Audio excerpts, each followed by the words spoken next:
उधर बीजेपी विधायक आदेश चौहान को देहरादून सीबीआई कोर्ट ने 1 साल की सजा सुनाई। दरअसल पुलिस कस्टडी में विधायक ने भतीजी से पति से मारपीट की थी और इस मामले में 3 पुलिसकर्मियों को भी सजा मिल चुकी है। सभी आरोपियों को एक साल की सजा सुनाई गई है। हालांकि एक सिपाही की मौत हो चुकी है। वहीं आदेश चौहान हरिद्वार के रानीपुर से बीजेपी के विधायक हैं। आदेश चौहान को जमानत भी मिल गई है। बाकी आरोपियों को जमानत भी मिल गई है।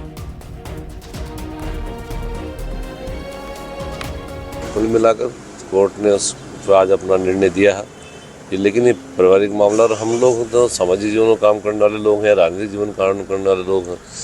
हमें तो आम जनता के लिए भी पता नहीं कितनी बार कोर्ट कचहरी और मतलब थाने चौकी में जाना पड़ता है। और ये तो मेरी भांजी का मैटर था तो मुझे जाना ही था और उसके अंदर जो भी कोर्ट ने फैसला दिया है अब हम आगे अपील में जाएंगे। राजधानी के माल देवता में एसयूवी गाड़ियों के साथ स्टंट कर रहे युवकों को दून पुलिस ने धर दबोचा। रविवार को वीडियो वायरल हुआ और इसमें कुछ युवक स्टंट करते हुए देखे गए। वीडियो सामने आने के बाद एसएसपी अजय सिंह ने पुलिस को एक्शन लेने के निर्देश दिए। सोमवार को युवकों को एसयूवी के साथ ही ट्रेस कर लिया गया। इस हुड़दंगी के मामले में युवकों पर बीएनएस की धाराओं में केस दर्ज किया गया है।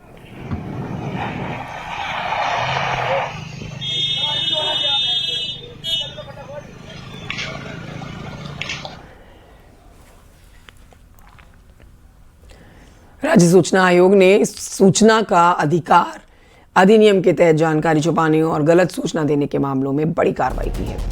राज्य सूचना आयुक्त योगेश भट्ट के आदेश पर सितारगंज की ग्राम पंचायत विकास अधिकारी मीनू आर्य को सस्पेंड कर दिया गया है। इसके अलावा 25,000 रुपये का जुर्माना भी लगाया गया।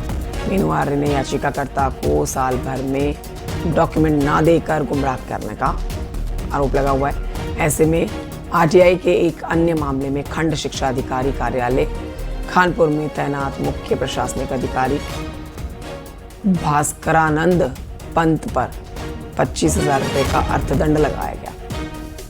भास्करानंद पंत आरटीआई में गलत सूचना दे रहे थे। अपील के बावजूद भी अपीलार्थी को सही सूचना नहीं दी गई।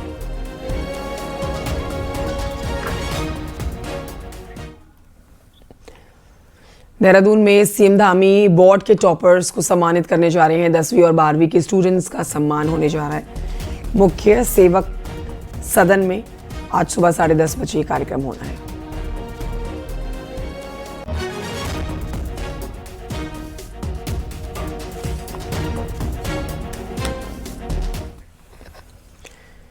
पिथौरागढ़ की गौरी गंगा नदी पर प्रस्तावित 120 मेगावाट क्षमता वाली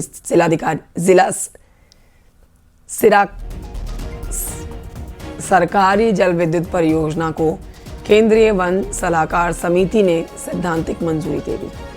परियोजना के लिए 30 हेक्टेयर वन भूमि ट्रांसफर की मंजूरी मिल गई है। सीएम धामी ने इसके लिए प्रधानमंत्री नरेंद्र मोदी और केंद्रीय वन मंत्री का आभार जताया।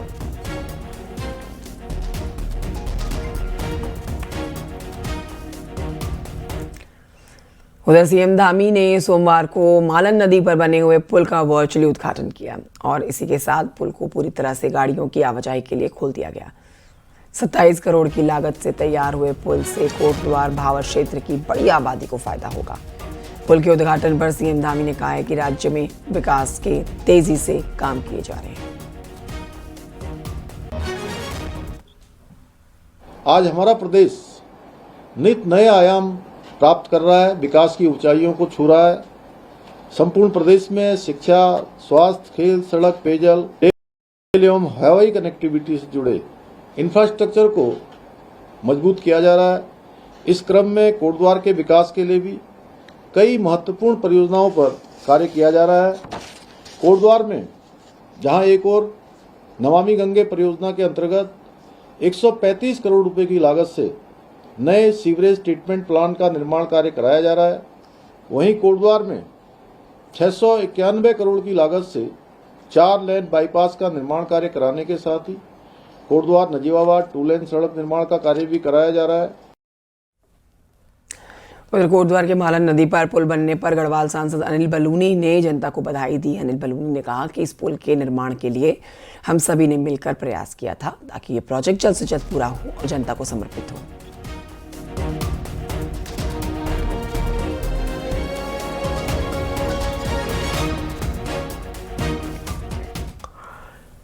हेमकुंड साहिब पैदल रास्ते मेडिकल की टीमों को यहां पर तैनात किया गया है। जगह जगह पर मेडिकल की व्यवस्था पैदल मार्ग पर तैनात मिलने वाली है आपको। हेमकुंड साहिब तक ये व्यवस्था बनाई गई है। डॉक्टरों ने हेमकुंड साहिब में आने वाले श्रद्धालुओं को सलाह दी है कि यात्रा बहुत ही आराम से करें। हेमकुंड साहिब में पल पल मौसम बदल रहा है।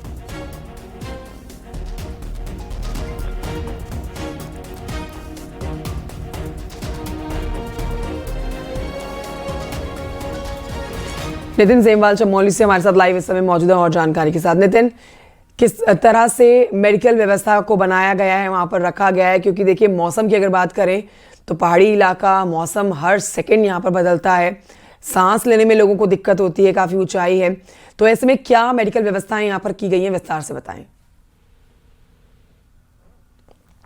जी निश्चित रूप से अगर देखा जाए तो हेमकुंड साहिब की जो यात्रा है वो काफ़ी कठिन यात्रा है और लगभग 16 किलोमीटर पैदल यहाँ पे चढ़ना पड़ता है। तो ऐसे में स्वास्थ्य सेवाओं को बहाल करना एक बड़ी चुनौती था, जिस पर कि अब बहुत बेहतर तरीके से कार्य किए गए हैं। चाहे उत्तराखंड सरकार हो या गुरुद्वारा कमेटी हेमकुंड साहिब हो, मिलकर बहुत ज़्यादा प्रयास इस बार देखे गए हैं, क्योंकि पिछली बार इस तरीके की व्यवस्थाएँ नहीं थी। लेकिन इस बार जगह जगह पर मेडिकल टीमों को तैनात किया गया है और जो भी यात्री इस समय हेमकुंड साहिब की यात्रा कर रहा है उसको हर सुविधाएं मुहैया कराई गई हैं। जगह जगह पर ऑक्सीजन की व्यवस्था भी की गई है, क्योंकि सांस लेने की दिक्कत इस रूट पर लगातार होती है। तो ऐसे में वहाँ पे जो ऑक्सीजन के सिलेंडर हैं एक अतिरिक्त अस्पताल के तहत वहाँ पे लगाए गए हैं, ताकि किसी को भी अगर दिक्कत होती है तो उसको वहाँ पे भर्ती कराया जा सके। इसके अलावा हम तस्वीरों में भी देख रहे हैं कि किस तरीके से जो पैदल रूट है उस पर अभी भी ग्लेशियर जमा हुआ है और वहाँ पे फिसलन भी है। तो ऐसे में डॉक्टरों की टीम भी उस इलाके में तैनात की गई है और साथ ही एसडीआरएफ और पुलिस की टीम को भी उस क्षेत्र में तैनात किया गया है। जैसे कि अटलाकुड़ी जो ग्लेशियर पॉइंट है वहाँ पे फिसलन होने की वजह से बड़ी दिक्कतें पिछले वर्ष भी हमने देखी थी, श्रद्धालुओं को हुई थी, लेकिन इस बार वहाँ पे भी डॉक्टर की टीम है, पीडब्ल्यूडी के साथ साथ एसडीआरएफ माफ कीजिएगा पुलिस की टीम वहाँ पे तैनात की गई है। तो कहीं ना कहीं इस बार हेमकुंड की यात्रा में काफ़ी व्यवस्थाएँ की गई हैं और जिससे यात्री भी संतुष्ट दिखाई दे रहे हैं। जी ठीक है, बहुत शुक्रिया आपका जानकारी के लिए नितिन सेमवाल। और आइए बढ़ते हैं आगे, आपको बताते हैं केदारनाथ धाम में श्रद्धालुओं का सैलाब उमड़ रहा है। अब तक 5,76,000 से ज्यादा भक्त बाबा केदार के दर्शन कर चुके हैं। सोमवार को 25,815 लोगों ने दर्शन किए हैं। उम्मीद जताई जा रही है कि इस बार यात्रा रिकॉर्ड तोड़ेगी।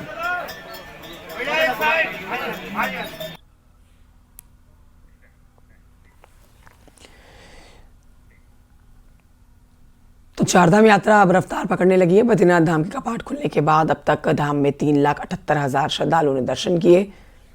हर रोज 20 से 30,000 यात्री दर्शन करके निकल रहे हैं।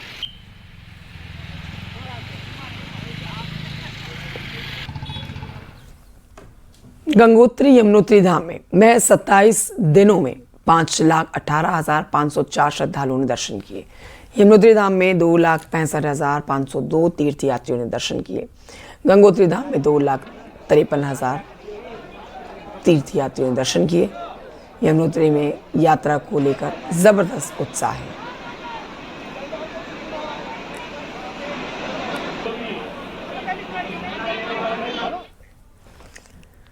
खेलों को बढ़ावा देने के लिए खेल विभाग खिलाड़ियों को कई सुविधाएं देने जा रहा है, लेकिन इसके लिए खिलाड़ियों को फीस देनी होगी।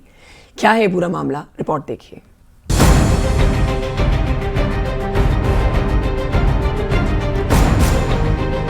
उत्तराखंड के खिलाड़ियों के खेल को निखारने के लिए और नई प्रतिभाओं को सामने लाने के लिए खेल विभाग खिलाड़ियों को स्टेडियम और प्रोफेशनल ट्रेनिंग के लिए कोच देने की तैयारी है। लिहाजा इसके लिए एक प्रस्ताव भी शासन को भेजा गया है, जिसमें प्रोफेशनल कोच और ट्रेनर्स की नियुक्ति की बात है। लेकिन खिलाड़ियों को सुविधा देने के साथ साथ उनके शुल्क भी वसूले जाएंगे। क्योंकि हमारे राज्य में एक तो जो पर्वतीय जिलों में, जो पर्वतीय क्षेत्रों में बच्चे रह रहे हैं, उनके पेरेंट्सों के आय की स्रोत इतने अच्छे नहीं है जो अन्य राज्यों की अपेक्षा से। तो मेरा ये सजेशन है गवर्नमेंट से, उत्तराखंड गवर्नमेंट से, कि बहुत नॉर्मल फीस रखी जाए बच्चों के लिए, क्योंकि इनकी आर्थिक स्थिति भी इतनी अच्छी नहीं है। जो शुल्क की बात है तो मैं कहूँगा कि जो लोकल मूल निवासी यहाँ के लोग हैं उनको कम से कम शुल्क लिया जाए। 100 से लेके ज़्यादा से ज़्यादा मैक्सिमम 200-300 से मैक्सिमम, इसके ज़्यादा मैं 500 भी नहीं कहना चाहूँगा, मैं 500 से नीचे के अंदर ही उनका होना चाहिए मंथली, क्योंकि उनको मेंटेनेंस भी करनी है, कुछ भी देनी है। हाँ, जो भारी खिलाड़ी हैं उनसे आते हैं, उसके आप शुल्क लो।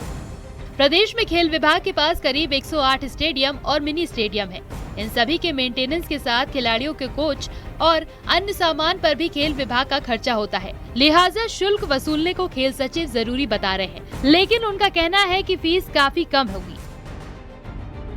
ये फ्री नहीं है, इसमें कोई न कोई शुल्क तो रहना चाहिए। तो हम लोगों ने शुल्क निर्धारित, एक हमारी कमेटी है निदेशालय स्तर पर, वो शुल्क निर्धारण का प्रस्ताव जल्दी हमें भेज रही है और हमें पूरी उम्मीद है कि हम उसको जल्दी उसको पूरा भी करें। खेल विभाग की मंशा भले ही खिलाड़ियों को बेहतर सुविधा देने की हो, लेकिन जरूरी है कि ये सुविधाएं सभी खिलाड़ियों की पहुंच में हो और सुविधाओं के लिए लगाए जाने वाला शुल्क काफी कम हो, ताकि पहाड़ के बच्चे भी फीस को देकर प्रोफेशनल कोच से ट्रेनिंग ले सके। न्यूज़ 18 के लिए देहरादून से सतेंद्र बर्तवाल की रिपोर्ट।